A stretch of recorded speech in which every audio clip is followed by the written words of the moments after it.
Oleh itu, melalui Kementerian Keuangan, kerajaan telah pun memutuskan bahawa semua institusi perbankan dan PayNet akan mengecualikan caj RM1 bagi pengeluaran wang di semua mesin ATM yang menggunakan merangkaian MAPS.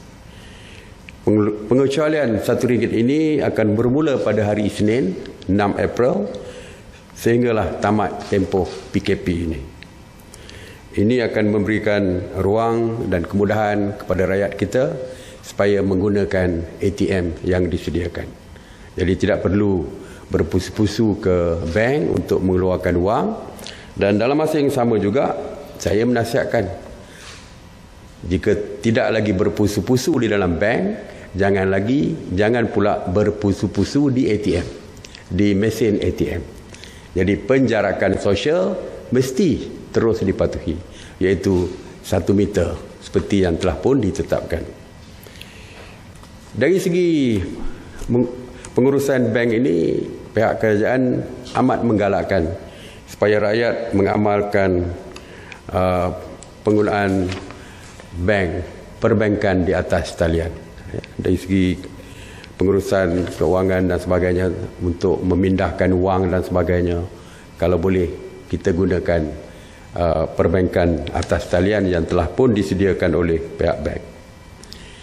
Ramai ibu bapa yang mengadu tentang anak-anak mereka yang belajar di luar negara dan telah pun tamat pengajian tetapi tidak boleh pulang ke negara kerana sekatan daripada negara yang berkaitan yang tidak membenarkan penerbangan keluar dan sebagainya. Pihak kerajaan telah bersetuju melalui penaja-penaja mereka seperti MARA, JPA, KPT dan Petronas biasanya yang menjadi penaja kepada pelajar-pelajar ini. Pihak kerajaan bersetuju untuk menanggung pelajar-pelajar yang masih berada di luar negeri selepas tamat pengajian yang tidak mampu untuk pulang dan tidak boleh pulang, iaitu akan membantu dari segi tempat tinggal mereka. Begitu juga dengan untuk makan minum mereka akan ditanggung oleh penaja-penaja mereka. Jadi mereka, ibu bapa tidak perlu bimbang. Ramai mengatakan anak mereka dah sepatutnya pulang, jadi keuangan mereka tidak mampu untuk membayar sewa rumah, untuk membeli makanan dan sebagainya. Maka kerajaan melalui penaja-penaja ini akan membantu mereka dari segi tempat tinggal dan juga makanan dan sebagainya.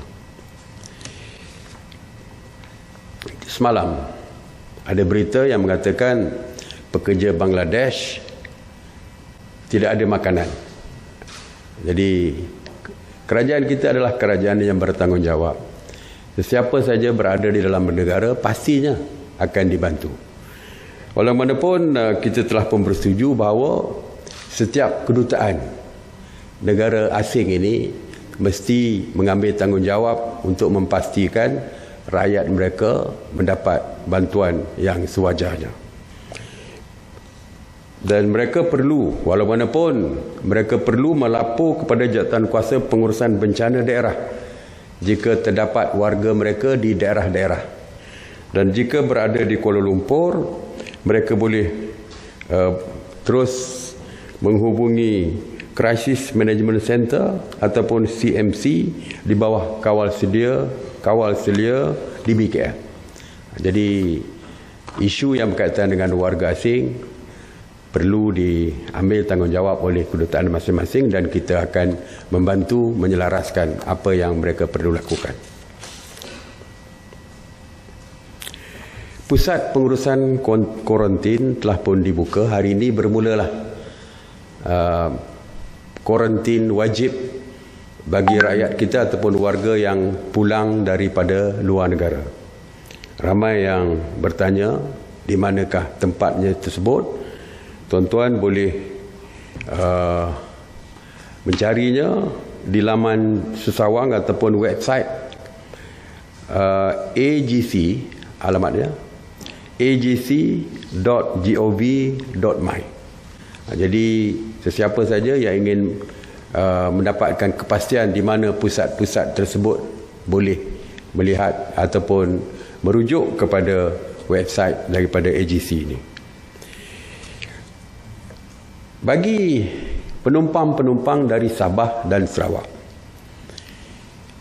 mereka tidak perlu untuk keluar dan masuk ke pusat kuarantin yang disediakan oleh kerajaan di Kuala Lumpur ataupun di sekitar. Mereka yang pulang daripada luar negara dengan pesawat akan turun untuk transit di KLIA dan selepas itu akan meneruskan penerbangan ke Sabah dan Sarawak. Kita membenarkan walau bagaimanapun mereka akan dikuarantin di Sabah dan Sarawak. Saya difahamkan, dimaklumkan oleh mesyuarat tadi bahawa polisi yang dibuat oleh kerajaan negeri Sabah dan Sarawak, mana-mana rakyat mereka yang pulang dari luar termasuk daripada Semenanjung akan dikuarantinkan.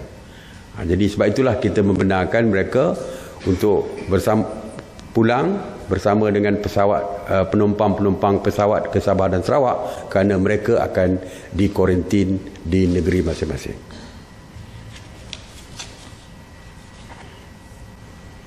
Pasar malam,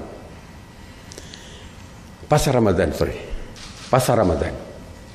Seperti yang saya maklumkan, itu semalam ianya merupakan cadangan daripada DBKL, dan mesyuarat tadi pagi ini telah pun memutuskan bahawa selagi PKP dilaksanakan, semua pasar Ramadan tidak dibenarkan. Walau bagaimanapun, jika PKP ini ditamatkan, maka seperti saya sebutkan bahawa pihak MKN akan menyediakan SOP selepas PKP. Kita akan menyediakan SOP post PKP ataupun selepas PKP. Maka soal yang berkaitan dengan pasar Ramadan dan sebagainya akan ditentukan selepas ini, sama ada boleh dilaksanakan ataupun dilaksanakan dengan SOP yang tertentu. Cuma selagi PKP 2 ini diteruskan ataupun tiba-tiba ada PKP lain, pasar Ramadan tidak dibenarkan. Yang terakhir sekali ialah mengenai jarak 10 km seperti yang dikeluarkan oleh pihak peguam negara. Memang benar, seperti kita tahu, setiap undang-undang dianya tidak boleh terlalu spesifik, terlalu detail untuk merangkumi semua individu. Jadi di dalam undang-undang ini juga, dari segi general rule-nya ataupun undang-undang secara amnya, bahawa pergerakan hanya boleh di sekitar 10 km, di bawah 10 km radius. Walau bagaimanapun, pihak polis diberikan budi bicara di dalam setiap kes yang berbeza. Sebagai contoh, kita membenarkan untuk membeli produk makanan. Jadi kalau produk makanan tersebut tidak berada di dalam lingkungan 10 km, tentu saja mereka boleh keluar mencari untuk membeli makanan ataupun bahan makanan di kawasan di luar 10 km yang terhampir. Maksudnya kalau 11 km. Jadi kita masih membenarkan. Kita mengatakan bahawa interstate ataupun pergerakan antara negeri ke negeri tidak dibenarkan. Tetapi di negeri yang bersempadan, sebagai contoh Gemas dan Segamat, ataupun Petaling Jaya di Selangor, Bangsa di Kuala Lumpur. Jadi keperluan itu ada di luar. Maksudnya untuk membeli barangan di Gemas, yang terhampir tempat dia adalah di Segamat, walaupun di dalam radius 10 km, kurang 10 km. Jadi walaupun berlaku interstate ataupun perjalanan antara negeri ke negeri, pihak polis juga diberikan kuasa budi bicara untuk mempertimbangkan isu ini. Sebab semalam kita dengar ada individu yang ingin keluar mendapatkan perubatan, tetapi oleh kerana tempatnya hospitalnya lebih daripada 10 km, jadi mereka terpaksa membatalkan hasrat mereka ataupun tujuan mereka untuk ke hospital. Sedangkan kesihatan merupakan perkara utama yang diberikan oleh kerajaan, sehingga kita terpaksa memperkenalkan PKP kerana nak menjaga kesihatan rakyat. Jadi jika melibatkan isu kesihatan ke klinik dan sebagainya terletak lebih daripada 10 km, pihak polis juga diberikan kuasa budi bicara untuk melepaskan atau membenarkan perjalanan individu-individu atau pihak-pihak yang terlibat di dalam perkara yang saya sebutkan tadi. Jadi walaupun kita ada peraturan 10 km, bukan ianya mesti satu kemestian yang tidak boleh ada kelonggaran. Kita telah pun memberikan kelonggaran kepada pihak polis untuk menggunakan budi bicara. Jadi terima kasih. Sekali lagi saya menyeru kepada rakyat, patuhi semua peraturan, tinggal di dalam rumah dan patuhilah segala peraturan-peraturan yang telah pun diumumkan oleh Kementerian Kesihatan. Stay home, stay safe. Terima kasih. Assalamualaikum warahmatullahi wabarakatuh. Soalan? Datuk Seri, tadi Datuk Seri sebut pasal isu warga asing dan Datuk Seri mention pasal pekerja asing daripada Bangladesh. Tapi adakah bantuan yang kerajaan akan tawarkan ni termasuk kepada pekerja asing daripada negara lain? Semua. Saya sebut tadi bahawa semua pekerja asing adalah di bawah tanggungjawab kedutaan mereka. Tak kira lah Bangladesh ke, warga Indonesia ke, warga Nepal ke, tak kira. Mereka ada kedutaan di sini, jadi mereka perlu bertanggungjawab kepada rakyat mereka. Dan kita akan membantu dari segi mungkin pengurusan pembelian makanan dan sebagainya, mungkin kita boleh lakukan untuk membantu mereka. Selain pada warga asing, Datuk Seri berkenaan dengan refugee, apa situasi sekarang? Sama. Refugee pun sama. Kita treatment dia sama saja. Ya, kita takkan benarkan rakyat kita ataupun rakyat asing sekalipun untuk kelaparan sewaktu PKP ini dilaksanakan. Setakat ni berapa orang dah ada di pusat kuarantin? Berada di pusat kuarantin. Sebenarnya pusat kuarantin ini dah lama. Yang saya sebutkan yang kita wujudkan yang baru untuk kuarantin wajib ini baru bermula hari ini. Ya. Jadi keseluruhan pusat kuarantin itu telah pun dilaksanakan lebih awal. Jadi numbers tu kita akan dapatkan lah. Ya. Okay, Datuk Seri, mungkin Datuk Seri dah pernah jawab soalan ini sebelum ni. Cuma nak minta Datuk Seri jawab, ada kekeliruan bila ada individu yang keluar, dia bawa surat kebenaran majikan, tapi polis masih lagi tahan disebabkan tak ada cop daripada balai polis. Jadi nak tahu dekat sini, adakah cop daripada balai polis tu sememangnya wajib untuk dibawa bersama-sama selain daripada surat majikan tu? Sebab ada yang bila nak dapatkan surat daripada balai polis tu, ada yang OCS yang tak ada, so dia suruh datang esok pagi untuk ke balai polis. Jadi dia macam merumitkan keadaan. So macam mana Datuk Seri? Apa yang ditetapkan oleh kita adalah surat daripada majikan dan senarai nama pekerja diserahkan kepada balai polis. Itu saja yang kita tetapkan. Ya.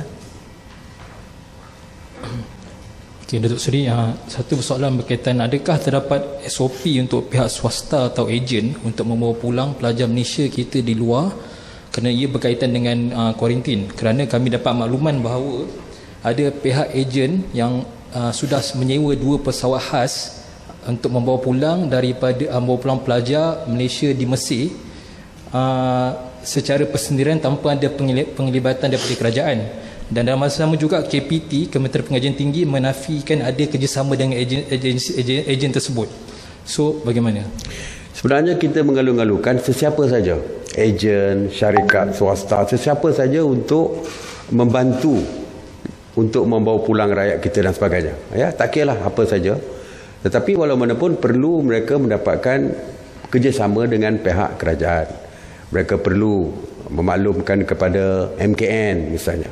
Mereka mesti perlu memaklumkan kepada immigration misalnya. Ya, jadi walaupun kita mengalung-alungkan semua terlibat, tetapi mesti ikut prosedur yang ditetapkan oleh kerajaan. Sebab kita tak mahu nanti bila sampai ke airport ada masalah dengan immigration dan sebagainya.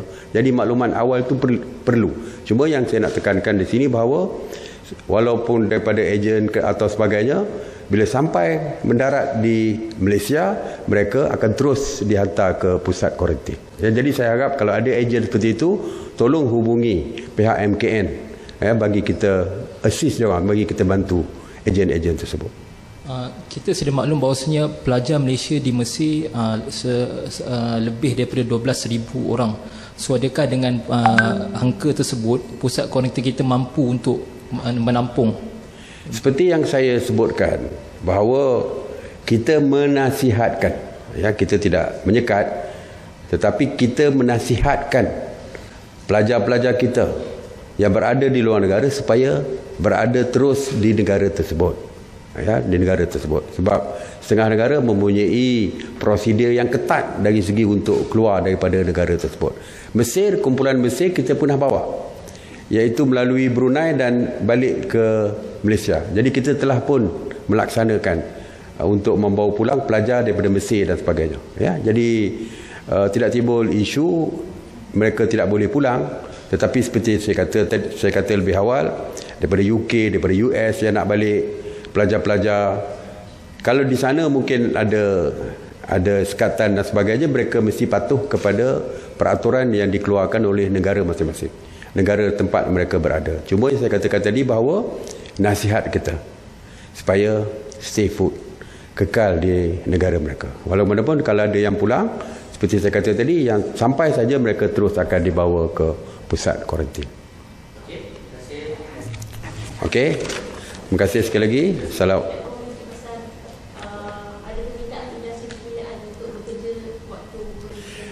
Tak apa, tadi mesyuarat pertama jawatan kuasa kabinet mengenai menyeimbangkan antara keperluan kesihatan dan ekonomi telah pun bermesyuarat tadi, dan kita akan mengadakan mesyuarat sekali lagi pada hari Ahad, dan selepas itu mesyuarat khas kabinet akan membincangkan perkara ini. Jadi sektor-sektor mana dan sebagainya tunggulah kita lepas pada mesyuarat kabinet hari Senin nanti, ya. Okey.